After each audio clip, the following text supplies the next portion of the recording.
Welcome back to Salt City Counseling, everybody. Once again, my name's Scott Carter. I'm a licensed therapist here in the hot, dry, smoky state of Utah. um, I hope your summer's going better than mine. I really do. Actually, I've had worse, much worse. And it definitely could be worse. In this video, man, I'm going to talk about why sharing custody with a mother who has borderline personality disorder is such a nightmare. And there's some interesting psychological dynamics here. And frankly, I don't know that I've ever heard of a situation where someone had been trying to co-parent or share custody with someone who had borderline personality disorder and had it go well. But then again, those people would be less likely to contact me or come into my office. Maybe they're out there. Maybe they exist. I sure hope so. But in this video, I'm going to talk about kind of the psychological dynamics. And really, this is partially one of my understanding borderline videos crossed with high conflict custody and divorce videos. And so in this one, I'm going to talk about why on earth is it such a nightmare to co-parent with them. And I'm going to try and offer some insight into this. I wish I had a good solution for it. Because as I've said many, many times, like borderline personality disorder really is kind of a walking paradox, man. And so it's one of those things where they're so fragmented that no matter what you do, some part of them is going to be angry and upset with you, right? And that is really part of the challenge and sort of the tragic nature of the situation. Let me get some housekeeping out of the way first. If you're new here, I hope that you will subscribe. And share, like, comment, notification bell. You know what to do. If you really like my content, please hit the tip jar. All those links are in the description below. If you have a viewer question, you can leave it in the comment section below. You can send me an email, scottc at saltcitycounseling.com. I am going back to private practice currently as I make this video in July of 2021.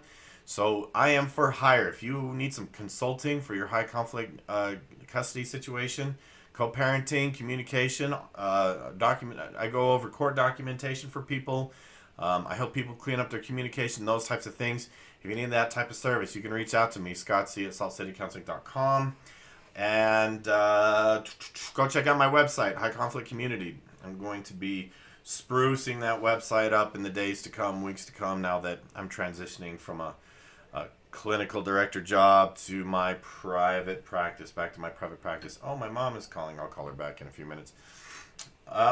So let's get to this. Why is it such a nightmare to try and share custody or co-parent with someone who has borderline personality disorder? And I had this realization recently, and it's because it's so baffling, right? And again, people, your biggest mistake is to take your mental framework and to try to apply it to their behavior. That's how you go crazy. That's how you go insane. So a lot of the people that I know and a lot of the people that I talk to, the people that I consult with or give coaching to, they will express to me that they will pursue this, right? They'll spend hours and hours and hours trying to analyze their behavior and try to figure it out based on their own mental framework. Stop it. It's useless. You're not going to get anything out of it. It's not going to do you any good. But what I've realized is that it really boils down to and it's so simple. I'm surprised that I didn't see it sooner. But really, borderline personality disorder is primarily defined by one major feature, and that is fear of abandonment and frantic efforts, key wording here, frantic efforts to avoid abandonment, okay? And what I've noticed is recently, as I've been providing some consulting and coaching for some of these folks, is that a lot of them I'm running into, it's kind of the high conflict borderline mom. And so it's going to sound like a generalization, even though I know that trying to co-parent or share custody with a high conflict narcissistic father is just as bad, if not worse.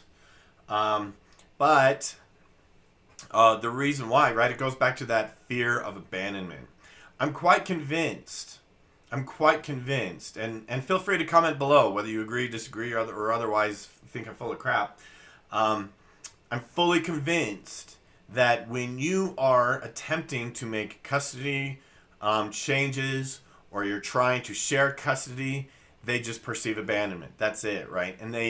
And so with borderline, there are frantic efforts to avoid this abandonment. And that could include making up these crazy lies. I mean, the stories that I hear from people that their high conflict borderline ex-wife makes up about them or says about them, or the things that they spread about them are like, wow, where do they come up with that, right? And to me, it just falls back on that frantic effort to avoid that abandonment. And in situations, right, where the kids are actually like going back to dads or whatever, that they perceive abandonment. If you're taking them to court, their fear is going to kick in, and they're going to perceive that you're going to try and take their children away from them. And this is where it gets a little bit tricky, right? Is because well, a couple of reasons. A is that, unfortunately, high conflict types don't think about, well, what's good for the children. I don't think that thought ever crosses their mind. They're always in that self-preservation mode. Always, always, always in that self-preservation mode. And if they have borderline personality disorder, well, they're just going to really try to avoid abandonment. They might they might not drop the kids off.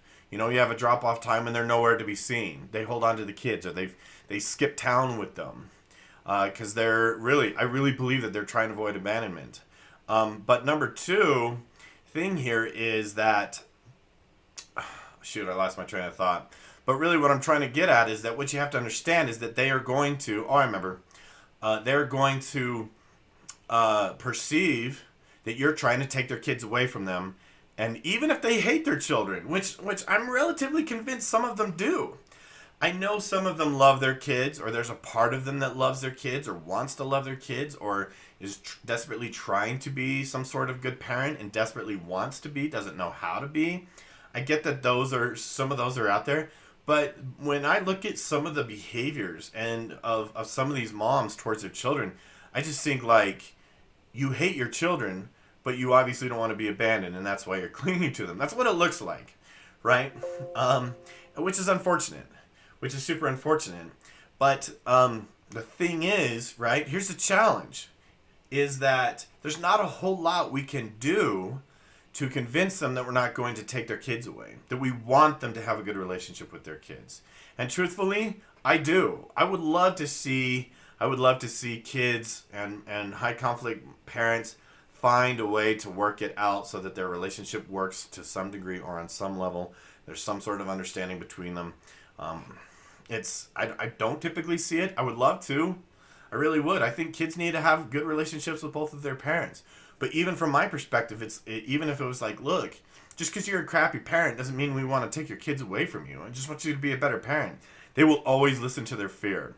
If their fear says they're going to take your kids away from you, they're going to listen to that fear every single flippin' time. Without fail. Every single time they're going to listen to that fear. And because you have to keep in mind, with borderline personality disorder, feelings are facts. If they feel like you're going to try and take away your kids, regardless of mountains of evidence that you're not, they will always listen to their fear. And when they are alone, their thoughts just ruminate. They go into this like fast spin up of emotion and thought. And when you're overthinking, right, I tend to think of a rope that just comes unfrayed, right? And your mind becomes totally frayed and frantic like this. And they become convinced of the most terrifying thing possible. And that is that you and the court are going to try and take away these kiddos.